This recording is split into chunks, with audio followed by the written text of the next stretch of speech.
Hello guys, ciao a tutti, welcome to my channel. My name is Rebecca and I make videos in Italy and everything to do with lifestyle, travel and all sorts. So in this video I want to talk to you about, I've got my book and my notes I'm looking down at. I want to talk to you, I just want to give you some tips on things I've learned along the way while being in Italy. I've written a title, a draft title, and the title is going to be something like planning a trip to Italy, some things to avoid. But I don't think these things are going to be things to avoid. I think they're going to be more tips. So, number one, I would say, if I'm going to give you a tip, is, or this is what I learned along the way. I learned this when I first went to, excuse me, let's go a little bit back. We never know what it's going to look like. So, I learned this when I went to Milan on the first time that I traveled to Italy alone. Military, taking photos of the military. If they don't like it, I think it could even be against the law. So don't do it. Don't do it. Don't do it. You might be tempted to do it, and I can understand why you might want to do it, but don't do it. All right. Act drunk and disorderly. In some of my videos before, you might have heard me mention about acting drunk and disorderly. Italian, since I've been here, I could honestly say I've never seen an Italian drunk and disorderly. But just in case, let's just say I've seen one or two. But I've never really seen that. Only maybe around the football time when the football games go on.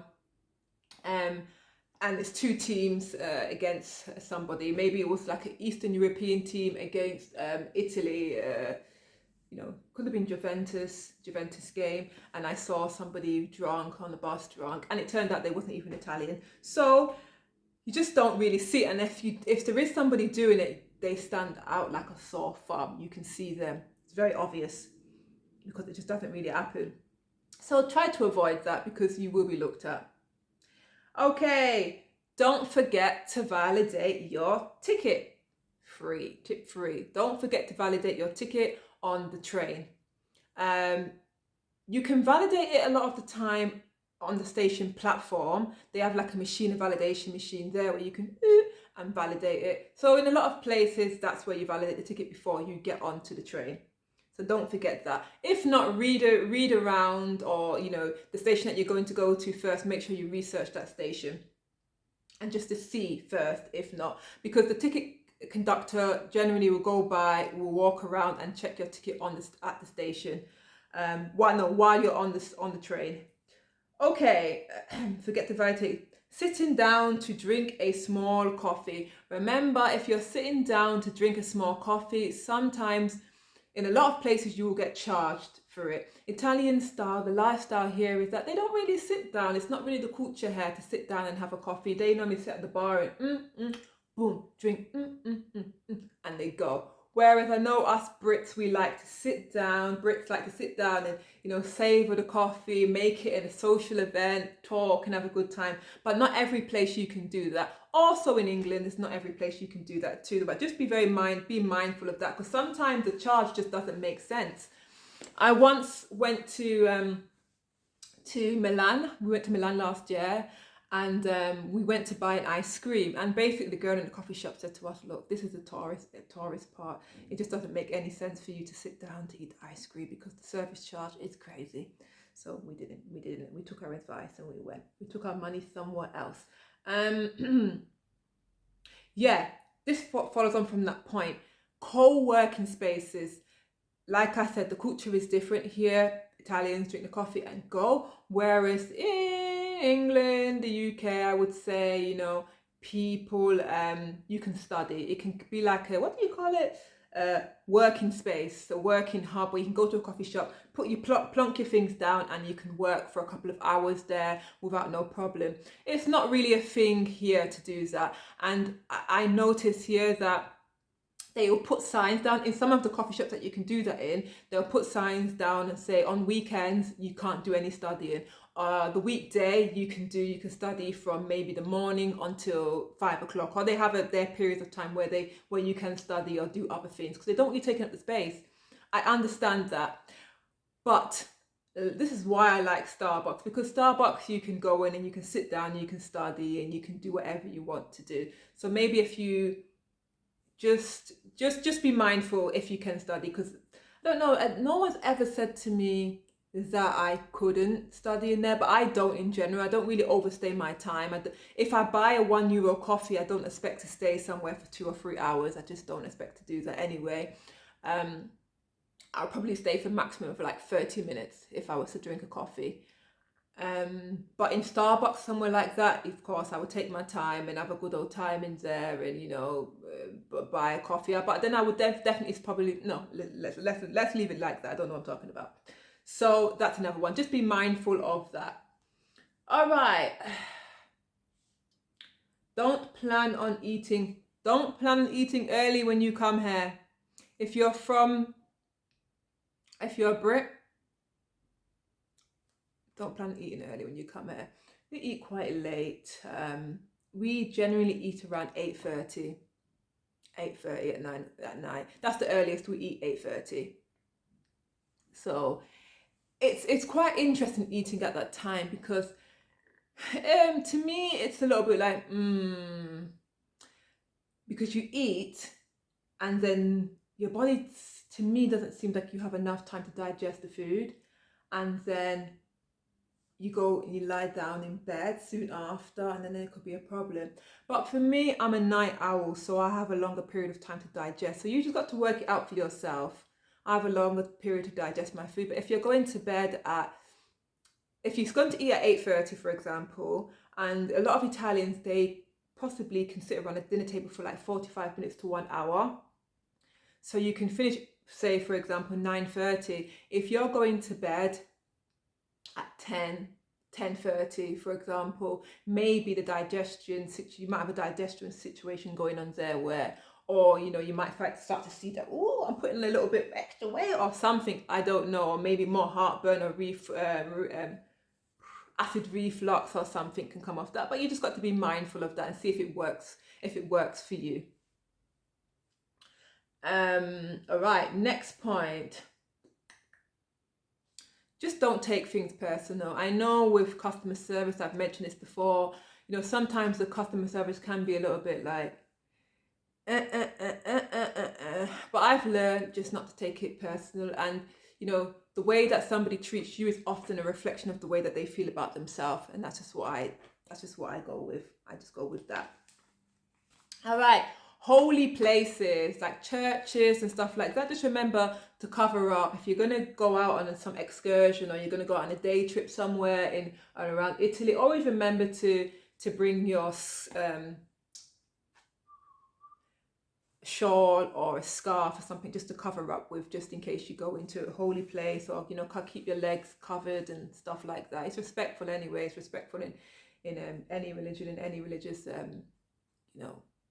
organization, any religious building.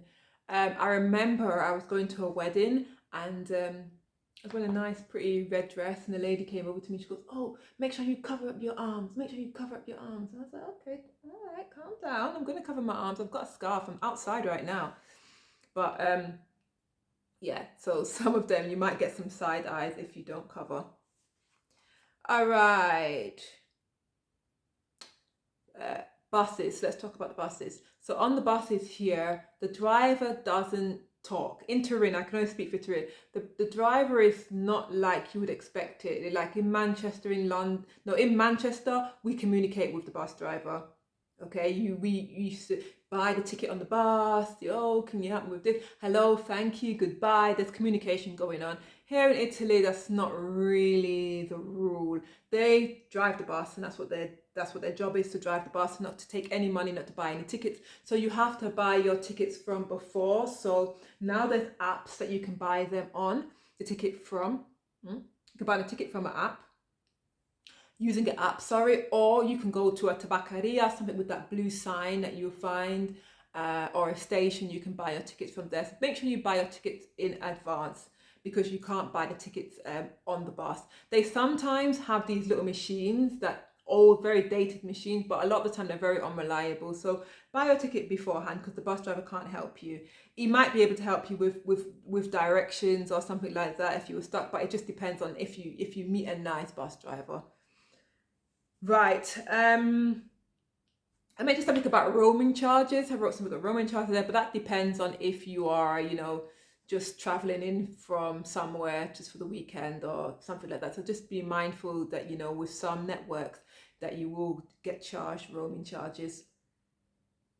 And now that we've got this Brexit situation, you know, happening, before I was able to use my phone quite freely, but when I went to England this time, the good thing was they gave me up to a certain amount of minutes what I could use while I was back home. So I was very grateful for that. They gave me some grace, and then after I had to buy my own phone chip. I didn't have to run and buy one straight away. So maybe when you come here, it's probably the same thing. When my mum and sister came last summer, they were still okay to use their data. So it just depends. Call your operator before and just find out if you're okay to use, you know, your phone, because you don't want to get that bill. Right, when you come to Italy, experiment with the food. Watch some YouTube videos and just try different things. There's more than pizza and pasta. Pasta and pizza is definitely beautiful, but there's lots of other beautiful dishes to try, guys. So go ahead and do that. Don't limit yourself. Kiss twice. Next point, kiss twice. Oh, this, for me, I think it's a cultural thing for sure. I wasn't raised to get such personal contact with people.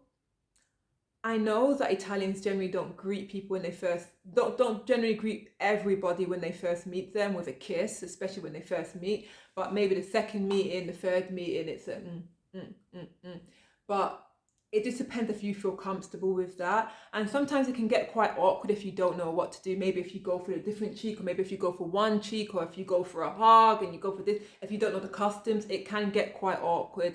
So yeah, it can get quite awkward. So I don't know what advice to give you here. Just it can get awkward if you get it wrong. But generally it's mwah, mwah, and then you step back, right? In the beginning it got a bit awkward for me, but I prefer. I was quite happy for. I'm not going to say what I'm going to say actually.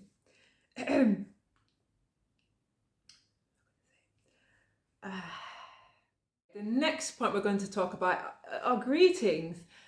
Sometimes you might get confused when you come here with the greetings, because there are, you know, a lot of greeting. It depends on the time of day, and informal and formal greetings, whereas you might be used to saying hello or hi to somebody, to anybody. Hi, hello, depending, it doesn't really matter what the age is, or, you know, if it's professional or not professional, you might just still say hi or hello in your native tongue.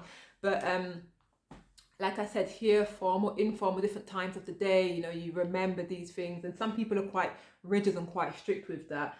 And I remember coming here and when I first, probably in my first week or something, and I was like, ciao to somebody, and they was like, buongiorno. And it took me back, because I got confused with bonjour, and I was like, I didn't know this was a greeting. I didn't know this was a way to say hello. So it took me back a little bit. But don't be discouraged, because there are many ways to say, you know, greetings here. You know, buongiorno, buonasera, buon pomeriggio. There is you know, of course, there's ciao. Oh, so there's salve. You know, lots. There's different greetings. So don't get carried away. But generally, ciao is used informally, so somebody that you know.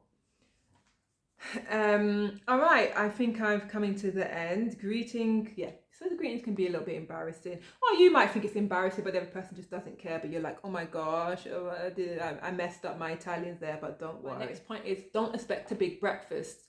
The Italian breakfast is rather small.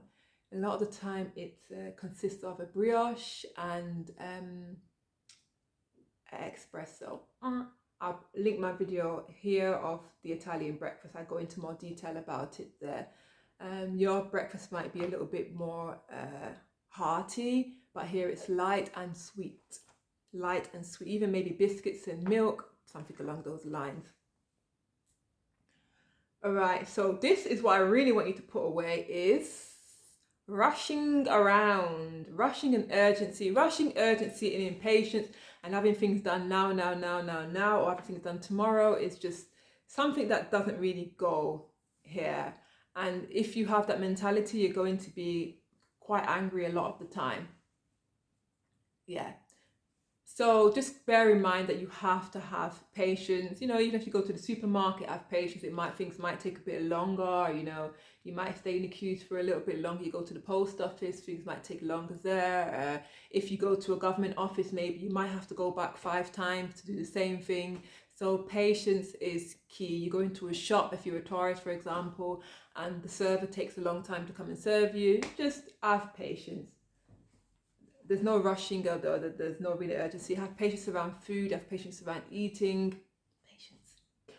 And my last point is enjoy yourself, basically. So yeah, those are my points that I've picked up along the way. And I hope they might come helpful to you guys. If anybody's got some points that they want to share, please go ahead and write them below. I think a lot of these points are points where when you come to the country, you realize them.